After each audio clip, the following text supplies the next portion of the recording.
ধন্যবাদ। আজকে এই মেলার কিন্তু শেষ দিন। আজকে ৩ দিনব্যাপী পৌষ মেলা শুরু হয়েছিল গত পরশুদিন। আজকে শেষ দিন কিন্তু জমজমাট। প্রতিদিনই জমজমাট আমরা দেখেছি, প্রতিদিনই এখানে এসেছি এই ইভেন্টটি কাভার করতে। আমরা যেটা দেখেছি যে প্রচুর মানুষ কিন্তু এখানে দর্শক যারা আছেন তারা কিন্তু উপভোগ করছেন। পৌষ মেলা উপলক্ষে কিন্তু এখানে পিঠা, পুলি, পায়েস সহ নানান ধরনের খাবার, অর্থাৎ নবান্ন উপলক্ষে পৌষের সময় যা যা কিছু পাওয়া যায় সবই কিন্তু আসছে। আমরা একটু দেখাবার চেষ্টা করব, ঘুরে ঘুরে স্টলগুলোকে আমরা দেখাবার চেষ্টা করব কি এখানে আছে, কি এখানে করা হচ্ছে। প্রথমে যে আমরা স্টলটির সামনে রয়েছি এটি হচ্ছে একটি পিঠার স্টল।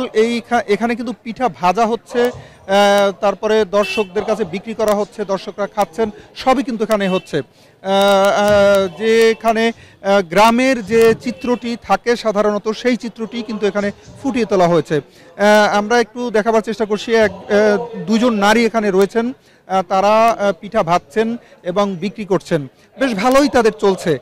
আমরা একজন দর্শকের সঙ্গে একটু কথা বলবো যিনি পিঠা কিনছেন এই মুহূর্তে। আমরা একটু কথা বলি, আমরা লাইভে রয়েছি। একটু আমাদেরকে বলবেন কি কিনছেন, কেমন লাগছে আপনাদের এই অনুষ্ঠানে, এই আয়োজন সবকিছু মিলিয়ে যদি একটু আমাদেরকে বলেন। আচ্ছা, ধন্যবাদ আপনাদের। বিশেষ করে আমাদের গ্রাম বাংলার ঐতিহ্য প্রায় ফুরিয়ে গেছে, তাই এই ঐতিহ্য ধরে রাখার জন্য এ ধরনের আয়োজন, এই পৌষ মেলার আয়োজন খুবই প্রয়োজন।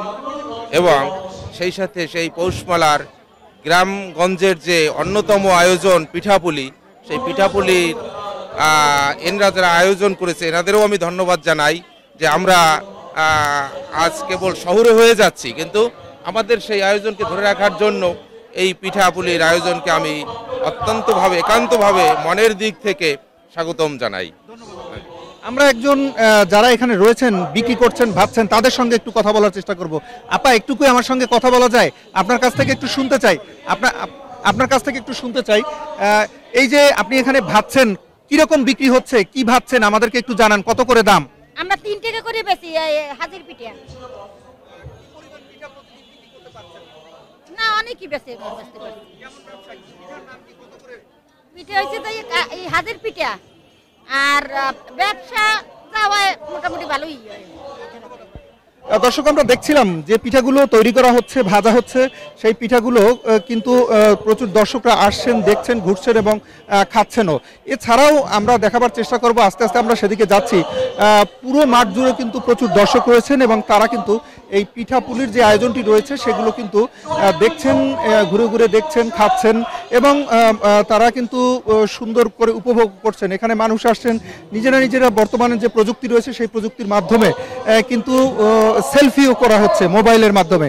আমরা একটু দেখাবার চেষ্টা করছি। এখানে একজন গ্রামের যে দৃশ্যটি থাকে সেই দৃশ্যটি এখানে ফুটিয়ে চিত্রায়িত করার চেষ্টা করা হচ্ছে। একজন গ্রামের কৃষক জেলে, তিনি তার একেবারে অবসর সময়টি যেভাবে হুক্কা টানেন সেভাবে হুক্কা টানা হচ্ছে। পাশেই রয়েছে একটি জাল। তিনি কিন্তু একেবারেই সেই কর্মঠ একজন যে কৃষক, তার যে চেহারাটি রয়েছে সেটি ফুটিয়ে তোলার চেষ্টা করা হয়েছে। এর পাশেই রয়েছে কিন্তু একটি ঘর, সেই ঘরের পাশে কিন্তু তিনি রয়েছেন। পাশে রয়েছে একটি লাউ ঝুলছে এবং তিনি কিন্তু আমরা যেটা দেখছি যে জাল কিভাবে মাছ ধরার পর যেভাবে জালটিকে গুছিয়ে রাখা হয়, মাছ খোঁজা হয়, সেই দৃশ্যটি তিনি চিত্রায়িত করার চেষ্টা করছেন। এবার আমরা একটু অন্য যারা দর্শক রয়েছেন, যে অনুষ্ঠানগুলো হচ্ছে এখানে, সেগুলো একটু আস্তে আস্তে দেখাবার চেষ্টা করব দর্শকদের উদ্দেশ্যে। এখানে কিন্তু শুধু এই পিঠাপুলি নয়, এখানে অনুষ্ঠান হচ্ছে, প্রতিদিনই কিন্তু এই আয়োজন থাকছে। পরশুদিন যে অনুষ্ঠানটি শুরু করা হয়েছিল তারই আজকে শেষ দিন, এই জন্য কিন্তু বেশ জমজমাট। পুরো মেলার মাঠটি জুড়ে আমরা দর্শকদের দেখতে পাচ্ছি। এখানে মেলার এই পিঠাপুলির আয়োজন ছাড়াও অন্যান্য কিন্তু শিশুদের খেলনা, ফুল সহ বিভিন্ন ধরনের দ্রব্য সামগ্রী এখানে বেচাকেনা হচ্ছে। একটি স্টলের সামনে আমরা রয়েছি, এখানে দেখছি বিভিন্ন ধরনের ফুল এখানে বিক্রি করা হচ্ছে। দর্শকরা আসছেন, ঘুরছেন এবং কিনছেন। তাদের বেচাকেনাও, যারা বিক্রেতা রয়েছেন তাদের সঙ্গে কথা বলে যেটা জেনেছি, তাদের বেচাকেনাও কিন্তু বেশ ভালো। এখানে শিশুদের খেলার সামগ্রী ছাড়াও, পিঠাপুলি ছাড়াও নারীদের ব্যবহারের যেসব জিনিসপত্র রয়েছে সেগুলো কিন্তু এখানে বিক্রি করা হচ্ছে। আমরা একটি স্টলের সামনে রয়েছি, এখানে কিন্তু মাটির তৈরি যেসব জিনিসপত্র রয়েছে সেগুলোকে রং করে সাজানো হয়েছে। মাটির ব্যাংক, মাটির পুতুল, মাটির শিশুদের খেলার যে সামগ্রী রয়েছে, মাটি দিয়ে তৈরি বিভিন্ন ধরনের তরমুজ, তারপরে পেয়ারা, সিম সহ বিভিন্ন ধরনের জিনিসপত্র রয়েছে। এগুলো কিন্তু এখানকার দর্শকরা ঘুরছেন, কিনছেন। একটু জানিয়ে রাখি যে এই মুহূর্তে কিন্তু দুজন আবৃত্তিকার আবৃত্তি করছেন, তাদের সেই আবৃত্তি মনোযোগ সহকারে শুনছেন এখানকার দর্শকরা। এই সাংস্কৃতিক অনুষ্ঠান কিন্তু কিছুক্ষণ আগে শুরু হয়েছে, এর আগে ছিল আলোচনা সভা। সাংস্কৃতিক অনুষ্ঠানের মধ্য দিয়ে এখানে গ্রাম বাংলার যে প্রতিচ্ছবি রয়েছে, আমরা আরেকটি স্টলের সামনে রয়েছি, এখানে এটিও কিন্তু বরিশাল এলাকার এবং দেশের বিভিন্ন অঞ্চলের পিঠাপুলি রয়েছে। সেই পিঠাগুলো কিন্তু আমরা যেটা দেখছি যে একজন দর্শক কিন্তু খাচ্ছেন। এখানে এরকমের দর্শকের সংখ্যা অনেক, যারা আসেন, ঘোরেন এবং পিঠাপুলির স্বাদ নিয়ে থাকেন। কথা বলেছিলাম কয়েকজন দর্শকের সাথে, তারা আমাদেরকে যে তথ্যটি জানিয়েছেন যে আসলে দর্শকরা এখানে এসে কিন্তু বেশ উপভোগ করছেন, তাদের পুরো অনুষ্ঠানটি কিন্তু তারা উপভোগ করছেন গত 3 দিন যাবৎ। একটু জানিয়ে রাখি যে বরিশালের এই আয়োজনটি গত বছর থেকে শুরু হয়েছে এবং সেই গত বছরেও এই অনুষ্ঠানটি ব্যাপক সাড়া পাওয়ার কারণেই কিন্তু এবছর আয়োজন করা হয়েছে সুন্দরভাবে। আমরা এখানে যারা এই পিঠা বিক্রি করছেন তাদের সঙ্গে একজনের সঙ্গে একটু কথা বলার চেষ্টা করব। দিদি, আপনি কি আমাদেরকে বলবেন কি পিঠা এখানে এনেছেন, কত করে বিক্রি করছেন, কেমন ব্যবসা হচ্ছে একটু আমাদেরকে জানাবেন। কি কি পিঠা, নাম কি? আমি সেন্ট বাংলাদেশ থেকে বলছি। আমরা নিজেরাই, আমাদের ওখানে ডরমিটরি আছে, সেখান থেকে আমরা বানিয়েছি ঝাল কুলি, ঝাল রোল, তারপর পাকন পিঠা, কুলি পিঠা, ফুলকপির চপ, তারপর শেষে পাটিসাপটা পিঠা, তিলের লাড়ু, নারকেলের লাড়ু এসব। তারপর চুষি পিঠা, আমাদের চুষি পিঠা 20 টাকা করে আমরা কাপ বিক্রি করছি। ফুলকপির চপ আমরা 10 টাকা করে বিক্রি করছি। তারপর পাটিসাপটা আমরা 20 টাকা করে বিক্রি করছি। ঝাল কুলি আমরা 10 টাকা করে বিক্রি করছি। আর রোল হলো আমরা 15 টাকা করে বিক্রি করছি। হ্যাঁ, আমাদের বেচা কেনা মোটামুটি ভালোই চলছে। হ্যাঁ, প্রতিদিন আমরা 5-7 হাজার টাকা বিক্রি করি মোটামুটি। আমরা আসলে যে তথ্যটি আমরা জানতে পারলাম, প্রতিদিন কিন্তু 5 থেকে 7 হাজার টাকা এখানে বিক্রি হচ্ছে এক একটি স্টলে পিঠা। তো কি পরিমাণ দর্শক এখানে আগমন করেন এটি কিন্তু আমরা বুঝতেই পারলাম। একটু জানিয়ে রাখি যে এখানে যেসব পিঠাগুলো বিক্রি করা হচ্ছে সেগুলো কিন্তু বরিশালই শুধু নয়, বরিশালের আশপাশ জেলা এবং বিভিন্ন স্থান থেকে যারা মানুষ আসছেন তারা খাচ্ছেন এবং স্বাদ উপভোগ করছেন। 10 টাকা থেকে শুরু করে এখানে 30-40 টাকা পর্যন্ত প্রতি পিস পিঠা। তার মানে হচ্ছে যে পিঠাগুলো বিক্রি করা হচ্ছে সেগুলো কিন্তু দর্শকরা কিন্তু অল্প দামের মধ্যেই কিন্তু পাচ্ছেন। এখানে একজন বিক্রেতা রয়েছেন, আমরা একটি স্টলে এসেছি, তার সঙ্গে একটু কথা বলবো। আপনি কি বলবেন কি ধরনের পিঠা আপনার স্টলে রয়েছে, কেমন বেচা কেনা হচ্ছে, আপনি ফিডব্যাকটা কেমন পাচ্ছেন? মানুষের অনেক আকাঙ্ক্ষা, দীর্ঘদিন পর একটি পিঠা উৎসব পেয়েছে বরিশালে, তো মানুষ অনেক আসছে, বেচা কিনাও খুবই ভালো। প্রতিদিন প্রায় 1000+ পিস বিক্রি হয় নানা আইটেমের। সবকিছু নিয়ে খুবই ভালো, খুবই একটা ভালো। আমরা দর্শক, আমরা একজন পিঠা যারা স্টল রয়েছে তাদের একজনের সঙ্গে কথা বললাম, আমাদেরকে যে তথ্যটি জানিয়েছেন যে আসলে 1 থেকে 1,500 পিস পিঠা তাদের কাছে বেচাকেনা হচ্ছে এবং প্রতিদিন এরকম বেচাকেনা হওয়ার কারণে কিন্তু তাদের বেচাকেনার অবস্থাটিও ভালো।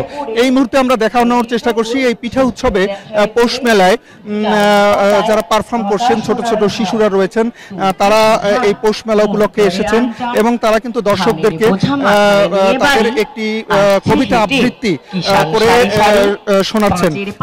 স্টেজের ঠিক সামনেই আমরা রয়েছি, তাদের এই পারফরমেন্স দর্শকদের দেখাবার চেষ্টা করছি। কিছুক্ষণ আগেই কিন্তু এই পারফরমেন্স শুরু হয়েছে এবং সবাই কিন্তু উপভোগ করছে। আমরা দেখছি যে দর্শকদের এই অনুষ্ঠানটি যারা উপভোগ করছেন তারাও কিন্তু আগ্রহ নিয়ে দেখছেন এবং আমরা একটু বলে রাখি যে সন্ধ্যা থেকে শুরু হয় এই অনুষ্ঠান কিন্তু একেবারে রাত 10টা অবধি চলে। প্রথম দিন এই অনুষ্ঠানের উদ্বোধন করেছিলেন বরিশালের সিটি মেয়র সেনিয়াবাদ সাদেক আব্দুল্লাহ। সেই সময় বরিশালের মেট্রোপলিটন পুলিশ কমিশনারও কিন্তু ছিলেন। আমরা দেখাবার চেষ্টা করছি যে কি পরিমাণ দর্শক এখানে এসেছেন এবং তারা উপভোগ করছেন। তারা কিন্তু অধীর আগ্রহে অপেক্ষা করছেন এবং তারা সুন্দরভাবে পুরো জিনিসটি কিন্তু উপভোগ করছেন। আসলে এই পুরো অনুষ্ঠানটি জুড়ে কিন্তু একেবারে মনোমুগ্ধ হয়ে তাকিয়ে আছেন দর্শকরা এবং তারা দেখছেন এবং আমরা একজন আয়োজকদের সাধারণ সম্পাদক রবীন্দ্রসঙ্গীত সম্মিলন পরিষদের তাকে আমরা পেয়েছি। আমরা একটু তার কাছ থেকে জানবো এবং তার কথা শোনার চেষ্টা করব। আমরা একটু দাদা আমাদেরকে একটু বলবেন যে সাংস্কৃতিক এই যে অনুষ্ঠানটি আপনারা আয়োজন করেছেন এই সম্পর্কে আমাদেরকে যদি জানান, কি উদ্দেশ্য নিয়ে আয়োজন করেছেন, কিভাবে কি করছেন একটু জানাবেন। আসলে বাংলার ঐতিহ্য পৌষ মেলা এটা এখন হারিয়ে যাচ্ছে।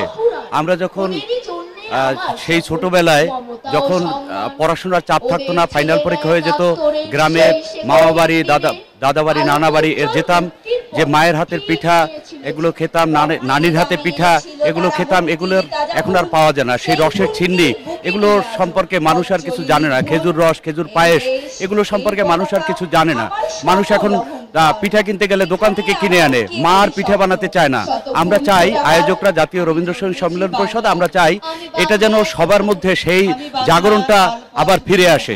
শুধুমাত্র শিক্ষার্থী যে পরীক্ষার ভীতি নিয়েই থাকবে সেটা না, বাংলার ঐতিহ্য, বাংলার কৃষ্টি কালচার এগুলোকে জাগৃত করাই আমাদের লক্ষ্য। আমরা শুনছিলাম বরিশাল রবীন্দ্রসঙ্গীত সম্মিলন পরিষদের যিনি সাধারণ সম্পাদক রয়েছেন তার কথা। তিনি আমাদেরকে যে তথ্যটি জানিয়েছেন সেটি হচ্ছে যে আসলে আজকের এই যে অনুষ্ঠানটি রয়েছে এই অনুষ্ঠানটির মূল উদ্দেশ্য ছিল যারা নতুন প্রজন্ম রয়েছে তাদের মধ্যে বিষয়টিকে ছড়িয়ে দেওয়া এবং এই ছড়িয়ে দেওয়ার মাধ্যমে কিন্তু দেশের ঐতিহ্যকে ফুটিয়ে তোলার চেষ্টা করা হয়েছে। তো আমরা আজকে 3 দিনই ছিলাম এই অনুষ্ঠানের সাথে এবং এর মাধ্যমে দেশবাসীকে এবং বিশ্ববাসীকে বরিশালের যে এত সুন্দর একটি অনুষ্ঠান হচ্ছে সেটিকে জানিয়ে দেওয়ার চেষ্টা করলাম। নিরাপত্তা ব্যবস্থাও ভালো, সবকিছু সুন্দর মতো রয়েছে। তো এই ছিল মোটামুটি বরিশাল থেকে এই পৌষ মেলার 3 দিনের সর্বশেষ তথ্য।